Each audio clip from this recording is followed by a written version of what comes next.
जय हिंद बच्चों। तो लेकर आज को मैं आप लोगों के लिए देखिए केमिस्ट्री का कॉम्पिटेंसी बेस्ड क्वेश्चन। आइए स्टार्ट करते हैं विद क्वेश्चन नंबर 28। ऑलरेडी मैंने आप लोगों को 2 वीडियो बनाकर दिया है जिसमें हमने क्वेश्चन नंबर 1 to 27 डिस्कस किया है।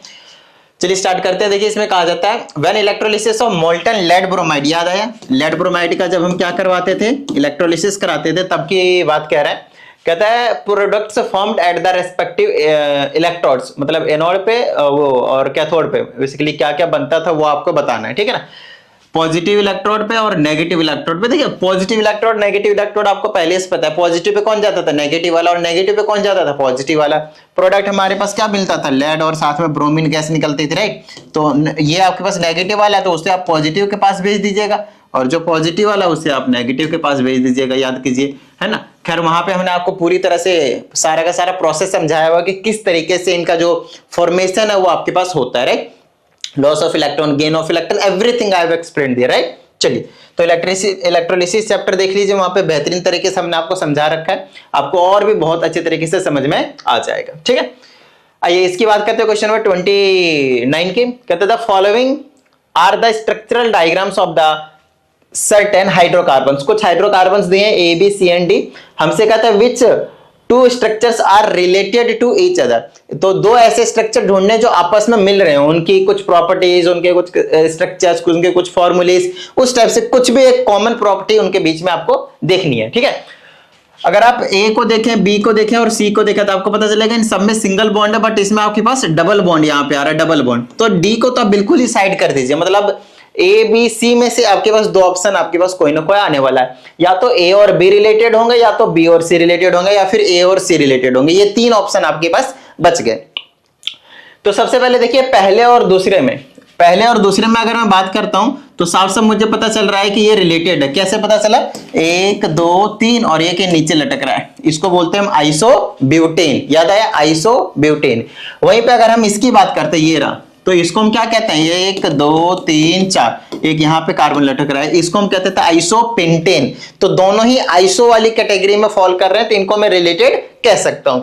चलिए इसको और इसको देखते हैं, दोनों में सिंगल बॉन्ड है, दैट्स फाइन, बट स्टिल इनके स्ट्रक्चर काफी अलग है। ये लॉन्ग चेन और ये मतलब ब्रांच चेन के फॉर्म में आ रहा है, तो ये तो रिलेटेड नहीं है।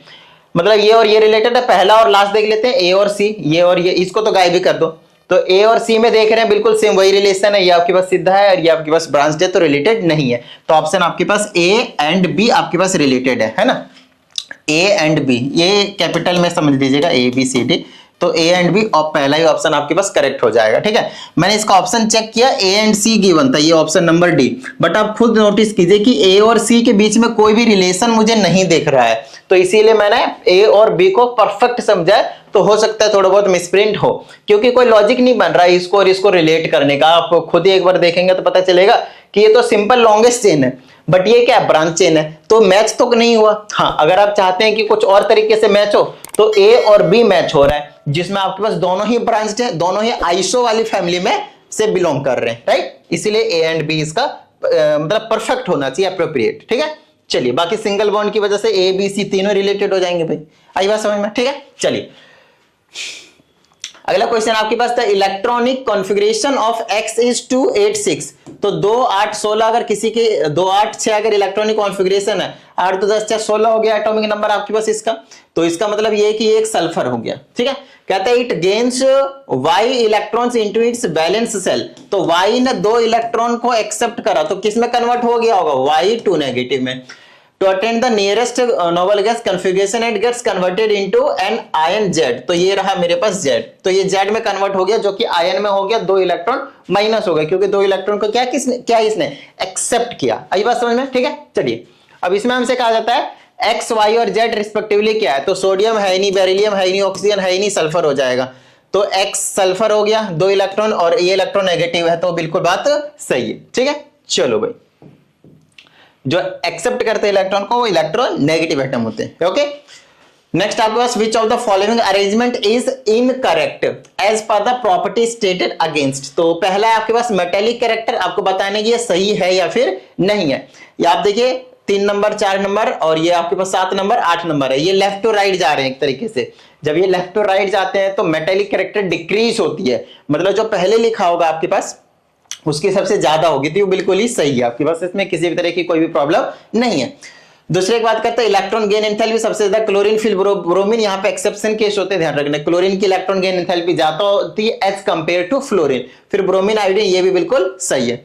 नेक्स्ट है O2 माइनस F माइनस, और ये आपके पास आयनिक रेडियस है, तो O2 माइनस है, F माइनस है, Mg+2 है एंड सोडियम +1 है।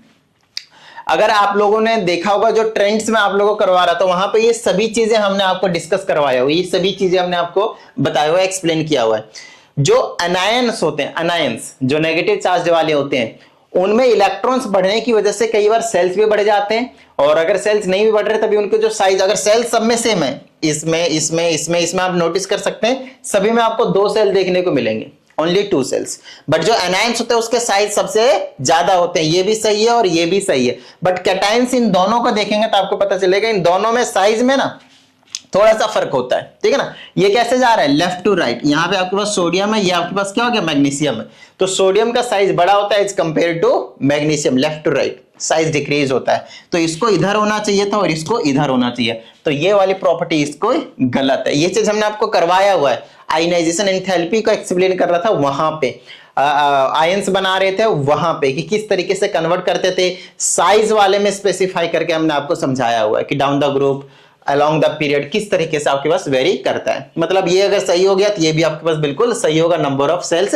सबसे ज्यादा आयोडीन में, फिर ब्रोमीन में, फिर क्लोरीन में, फिर फ्लोरीन में, बिल्कुल सही बात है, ठीक है ना। 2 3 4 5 ऐसे करके आ रहा होगा उसमें सेल्स, ठीक है। चलिए अगले क्वेश्चन की ओर बढ़ जाते हैं। इसमें कहा जाता है baking soda which is sodium bicarbonate है ना, कहता है when added to vinegar, acetic acid में जब हम डालते हैं तो कहता है एक इवॉल्व से गैस कार्बन डाइऑक्साइड रिलीज करता है यहां से, ठीक है। Which of this statement is true about the evolution of gas, ये गैस के बारे में आप क्या जानते हैं। ये इट टर्न्स लाइम वाटर, बिल्कुल सही बात है, कार्बन डाइऑक्साइड क्या करता है, लाइम वाटर को मिलके टर्न कर देता है। फिर कहता है ये आपके पास बर्निंग स्प्लिंटर में तो यूज करते ही करते हैं CO2 गैस से आग बुझाने में काम करते हैं ना भाई। Act as non metallic oxide, non metallic oxide तो है ही है, इट हैज अ पंजेंट, नहीं कार्बन डाइऑक्साइड तो आपके पास नॉर्मल रहता है, आपके पास कलरलेस और डरलेस, राइट। तो पहला, दूसरा और तीसरा करेक्ट हो गया, तो ऑप्शन नंबर सी, ठीक है।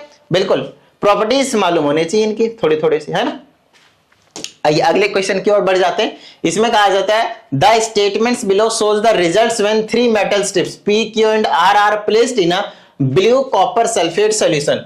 तो हमने कॉपर सल्फेट सॉल्यूशन में 3 P, Q and R, this is your P, this is your Q and this is your R, P, Q, R 3 metal के स्ट्रिप्स डाले हमने इसमें, ठीक है, मेटल के स्ट्रिप्स डाले हमने। फिर इसमें हमसे कहा जाता है P जो है वो, P को जब हमने इसके ऊपर डाला तो आफ्टर सम टाइम्स, तुरंत नहीं होता रिएक्शन, टाइम लेता है, कहता है सॉल्यूशन टर्न्स ग्रीन। तो आप लोगों को ये रिएक्शन भी हमने आपको करवा रखा है, अगर आप लोगों को याद हो तो, कि जब हमने कॉपर सल्फेट में आयरन को प्लेस किया था तो आयरन सल्फेट हो गया था, जिसकी वजह से कलर जो है वो ग्रीन हो गया था, और साथ में आपके पास ये जो कॉपर है वो साइड हो जाता था, बेसिकली सेपरेट। इसको बोलते थे हम डिस्प्लेसमेंट रिएक्शन, याद आया। ये 9th क्लास में भी हमने आपको करवाया हुआ है, और अभी देखिए यहाँ पे हमारे पास 10th क्लास में भी आ गया। आई बात समझ में, ठीक है। चलिए तो यहां से मतलब 100% P क्या हो गया, आयरन हो गया, तो P एल्युमिनियम नहीं है, P जिंक नहीं है, P आयरन, बिल्कुल सही बात है, P जिंक नहीं है। मतलब Q और R के बारे में भी आपको पता चल गया कि वो जिंक एंड सिल्वर होने वाला है। सो लेट्स चेक क्या सच में वो हो भी रहा है या फिर नहीं हो रहा है, राइट। चलिए तो Q को अगर मैं डालता हूं तो इसमें बताया सॉल्यूशन बिकम्स कलरलेस, तो जिंक बिल्कुल जिंक आपके पास कलर सॉल्यूशन क्या करते थे, zinc sulphate, there is no colour of zinc sulphate, आप व्हाइट कह सकते हैं, तो मतलब कलरलेस की ओर बढ़ रहे हैं। सिल्वर तो वैसे भी कॉपर के साथ रिएक्ट नहीं करेगा, क्योंकि रिएक्टिविटी सीरीज में आपके पास जो सिल्वर है वो डाउन आता है, नीचे आता है, तो कुछ भी चेंज नहीं होने देगा, तो सॉल्यूशन रिमेन्स ब्लू, तो ब्लू का ब्लू ही रहने देगा, मतलब option number C is perfectly correct, ठीक है। एक चीज से हमें आइडिया मिल गया था आयरन से ही, ठीक है। चलिए नेक्स्ट है आपके पास ये चीज कि ड्राई अमोनिया अगर कंबशन करता है ट्यूब में तो ये सारी चीजें नाइट्रोजन गैस इवॉल्व होता है, साथ में कोल्ड वाटर है। तो अब इसमें हमसे कहा जाता है कि इनमें से कौन सा करेक्ट है ना, देख लेते हैं। Study the about diagram, choose the correct option related to the content given below. Okay, कहता है compound X reacts with ammonia. अब एक्स इनमें है क्या, वो चीज आपको देखना है, ठीक है। Combustion tube which leaves here residue Y, identify X and Y as well as the property of Z of ammonia demonstrated in this particular reaction. तो ड्राई अमोनिया का रिएक्शन जब हम करा देते हैं किसके साथ, हमारे पास यहाँ पे दो ही ऑप्शन है, या तो कॉपर ऑक्साइड या तो लेड ऑक्साइड, यही है। तो मान लेते हैं हमने लिया कॉपर ऑक्साइड, तो इसके साथ क्या निकालता है, देखो नाइट्रोजन गैस, नाइट्रोजन गैस निकालता है, साथ में कॉपर भी सॉलिड के फॉर्म में और साथ में H2O भी रिलीज होता है आपके पास। आई बात समझ में, ठीक है। और ये जो कॉपर ऑक्साइड है ना, उसका जो कलर है वो आपके पास ब्लैक ही रहता है, उसका जो कलर है वो आपके पास क्या रहता है, ब्लैक रहता है। तो X जो है वो कॉपर ऑक्साइड हो गया, रेजिड्यू Y बच गया जो कि ब्लैक कलर का बच जाएगा, और Z जो है वो रिड्यूसिंग प्रॉपर्टी का, ये आपको बताना है। तो Z था क्या, वो चीज देख लेते हैं। Z के बारे में बताया है कुछ यहाँ पे, X reacts with ammonia in the combustion tube which leaves A residue Y, identify X, Y and Z। Z के बारे में तो यहाँ पे कुछ बताया ही नहीं है, देख लेते हैं। As well as the property of Z of ammonia, Z of ammonia demonstrated in this particular reaction. Z के बारे में कुछ भी नहीं बताया यहाँ पे, अगर हम देखें अगर डायग्राम में भी, तो Z के बारे में कहीं कुछ बताया है क्या, Z के बारे में कहीं पे भी कुछ भी नहीं बताया गया है। बाकी Z ऑफ अमोनिया बता रखा है, इसका मतलब आप अमोनिया की प्रॉपर्टी के बारे में आप यहाँ पे पूछ सकते हैं कि अमोनिया ने यहाँ पे किस तरह से एक्ट किया है, कि रिड्यूसिंग एजेंट है या फिर ऑक्सीडाइजिंग एजेंट है। तो अमोनिया ने कॉपर ऑक्साइड में से ऑक्सीजन को हटा दिया, कॉपर में बचा दिया, तो ये एक रिड्यूसिंग नेचर का है। रिड्यूसिंग मतलब ऑक्सीजन खुद ले लेता है रे बात समझे। जैसे इसमें हाइड्रोजन था, उसने क्या करा, ऑक्सीजन ले लिया और H2O बना लिया। तो ये जो अमोनिया था वो क्या हो गया, रिड्यूसिंग एजेंट हो गया, रिड्यूसिंग प्रॉपर्टी हो गया। क्यों, क्योंकि उसका काम है ऑक्सीजन को ले लेना और दूसरे को आपके पास क्या करना, खत्म कर देना, ठीक है ना। खुद ऑक्सीडाइज हो जाना लेकिन दूसरे को रिड्यूस कर देना, तो रिड्यूसिंग प्रॉपर्टी। तो पहले वाला आपके पास ऑप्शन जो है वो करेक्ट हो जाएगा। नेक्स्ट है आपके पास क्वेश्चन नंबर 35। अब हमारे पास असर्शन एंड रीजन वाले जो क्वेश्चन है वो आपके पास शुरू हो जाते हैं। तो चलिए स्टार्ट करते हैं। इसमें कहा जाता है few drops of dilute acid is added to solution of zinc sulfide, a colorless gas is formed with rotten egg odor। अब क्या मतलब है, हमने किस में डाला है, जिंक सल्फाइड में। क्या डाला है हमने, एसिड। तो कोई सा आप एसिड अगर डालते हैं यहाँ पे तो क्या मिलता है, मान लेते हैं कि हमने HCl डाला, तो यहाँ से जिंक क्लोराइड और साथ में H2S जो कि एक कलरलेस है, लेकिन इसकी जो स्मेल है बड़ी तगड़ी होती है। रोटन एग मतलब गले हुए, मतलब अंडे की तरह, मतलब सड़े हुए अंडे की जो बदबू है वैसी आती है, इसमें से H2S गैस निकलती है। तो ये बात तो बिल्कुल ट्रू है। कहता है gas formed does not turn moist lead acetate, does not turn moist lead acetate paper silvery black. तो देख लेते हैं कि H2S क्या करता है। ये जो H2S है वो आपके पास किसके साथ gas turn, moist lead acetate, lead acetate का फॉर्मूला हो जाएगा CH3COO का होल ट्वाइस। इनके साथ जब रिएक्शन कराता है तो ये लेड सल्फाइड दे देगा और साथ में आपके पास एसिटिक एसिड निकाल कर दे देगा CH3COOH। ये चीज है आपके पास। तो ये जो लेड सल्फाइड है, अब देख लेते हैं, ये लगभग इसका जो कलर होता है वो आपके पास सिल्वरी ब्लैक कलर का होता है।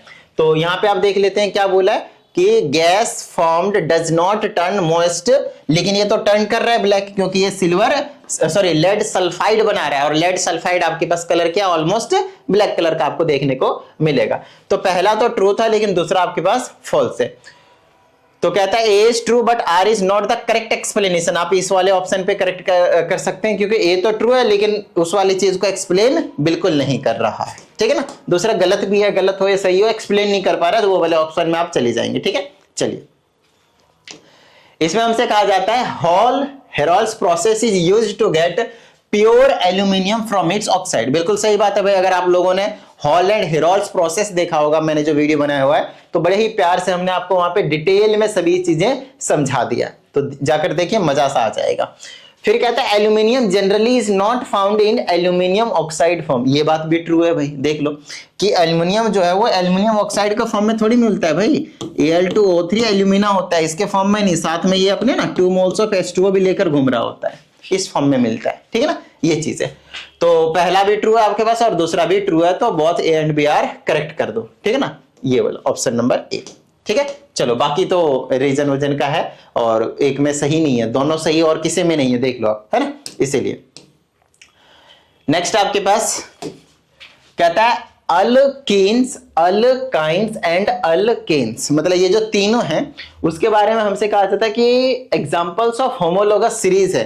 कैसे पता चलेगा? जैसे मैंने बोला कि C2H6 है, ये बन गया अल्केन, C2H4 है अल्कीन, C2H2 है अल्काइंस। तो ये बिल्कुल सही बात है कि ये क्या है, आपके पास होमोलोगस सीरीज है। फंक्शनल ग्रुप आपके पास सेम है, CH2 से ये हमेशा डिफर करते हैं। आप देख सकते हैं मॉलिक्यूलर मास 12 और 2, कार्बन का 12 और 2, हाइड्रोजन का 14 से आपके पास डिक्रीज या फिर इंक्रीज उसके हिसाब से चेंज होता रहता है, डिक्रीज ही होता है जनरली। तो ये होमोलोगस सीरीज के एग्जांपल्स हैं। याद आया, होमोलोगस सीरीज हमने आपको एग्जांपल के साथ समझाया हुआ है। फंक्शनल ग्रुप आपके पास सेम रहते हैं, है ना। कहते हैं organic compounds of the homologous series have similar structure but different chemical properties. नहीं, इनके जो केमिकल प्रॉपर्टीज होते हैं वो ऑलमोस्ट क्या होते हैं, सेम होते हैं। अगर आप बर्न करोगे सब में से आपके पास क्या मिलेगा, कार्बन डाइऑक्साइड, वाटर, है ना। चलिए, तो पहला ट्रू हो गया, दूसरा आपके पास फॉल्स हो गया। पहला ट्रू हो गया और दूसरे के बारे में कुछ भी नहीं बोला है, तो आप कह सकते हैं कि ए इज ट्रू और करेक्ट एक्सप्लेनेशन नहीं है पहले का, नहीं है पहले का। ठीक है, चलिए आगे की बात करते हैं। देखिए क्वेश्चन नंबर 38, असर्शन रीजन आपके पास आ रहे हैं सभी के सभी। कहता है the atomic mass of oxygen is 16 AMU। ये बात सही है भाई, एटॉमिक मास जो है वो क्या होता है, 16 AMU होता है। Therefore the gram atomic mass is 16 ग्राम, और इसीलिए उसका जो ग्राम एटॉमिक मास है वो भी आपके पास 16 ग्राम होता है। सही बात है। The atomic mass of an element expressed in grams is called gram atomic mass. बिल्कुल डेफिनेशन भी वही चीज कह रहा है, तो दोनों ही आपके पास ट्रू है। Both A and B true and R is not the true explanation. देख लेते हैं, A is true and R is the correct explanation of A। बिल्कुल सही, पहला वाला ये ऑप्शन कर दीजिए, है ना। ये चीज आपके पास आई बात समझ में, ठीक है। तो उम्मीद करते हैं आपको सभी चीजें समझ में आ गई होंगी। आपको जो भी डाउट आता है उसे आप इस नंबर पे भेज दें, और अगर आप लोगों को पर्सनल क्लास की नीड हो तो उसकी भी इंक्वायरी आप इसी नंबर पे कर सकते हैं। तो चलिए इस वीडियो में इतना ही रखते हैं। क्यों इतना ही रखते हैं आपको बता देते हैं। इससे आगे के ना असर्शन रीजन खत्म हो गए और अब फिल इन द ब्लैंक्स वाले नेक्स्ट टाइप के जो क्वेश्चंस है वो आपके पास स्टार्ट हो गए। तो जो दूसरे टाइप के क्वेश्चंस है वो हम दूसरे वीडियो में कंप्लीट कर लेंगे। तो बिंदास, टेंशन मत लीजिए, जितना करवा रहा हूं उतना करते रहिएगा, मजा सा आ जाएगा। ठीक है, तो चलिए उम्मीद करते हैं इस वीडियो में सभी चीजें समझ में आ गई होंगे। अगर ऐसा है तो फटाफट वीडियो को लाइक कर दीजिए। साथ ही अगर आप इस चैनल पर एक नए स्टूडेंट, चैनल को सब्सक्राइब करके बेल आइकन को जरूर प्रेस कीजिएगा। चलिए मिलते हैं अगली वीडियो में, प्रैक्टिस करते रहिएगा। जय हिंद।